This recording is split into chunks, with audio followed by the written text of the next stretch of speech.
റമളാൻ 10 ഖദീജ ബീബി വഫാത്തായ ദിനം. വഫാത്തിന്റെ സമയം അടുത്തപ്പോൾ ഖദീജ ബീബി പൊട്ടിക്കരയുന്നത് കണ്ടിട്ട് നബി തങ്ങൾ ചോദിച്ചു, ഖദീജ, നീ എന്തിനാ ഇങ്ങനെ കരയുന്നത്? അപ്പോൾ ഖദീജ ബീബി പറയുന്നുണ്ട്, തങ്ങളെ, എനിക്ക് മരണത്തെ പേടിയൊന്നുമില്ല, പക്ഷേ ഞാൻ വഫാത്തായി പോയാ പിന്നെ തങ്ങൾക്ക് ആരുണ്ടാവും എന്നോർത്തിട്ട് മനസ്സ് വല്ലാണ്ട് വേദനിക്കുന്നുണ്ട് നബിയെ. ആരാണ് ഖദീജ?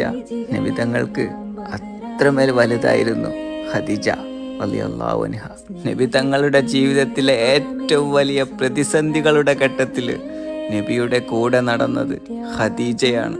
ഒരിക്കൽ മുഹമ്മദ് ദരിദ്രനാണ് എന്ന് ഖുറൈശികൾ പറയുന്ന സമയത്ത് ഒരു സമയം പോലും പാഴാക്കാതെ ഓടി വന്നിട്ട്, അല്ല, മുഹമ്മദ് ദരിദ്രനല്ല, ഇന്നെൻ്റെ അനന്തകോടി സ്വത്തുക്കളെല്ലാം ഞാൻ മുഹമ്മദിന് വേണ്ടി നീക്കി വെച്ചിരിക്കുന്നു എന്ന് പറഞ്ഞുകൊണ്ട് മുഹമ്മദ് സമ്പന്നനാണ് എന്ന് പറയുന്ന വിധം പോലും പ്രവാചകൻ സല്ലല്ലാഹു അലൈഹി വസല്ലമ തങ്ങളുടെ തല കുനിക്കാതിരിക്കാൻ വേണ്ടി കാത്തുവെച്ച ജീവിതത്തിൻ്റെ പ്രണയത്തിൻ്റെ ഭാവമാണ് ഖദീജ ബീബി റളിയല്ലാഹു അൻഹ.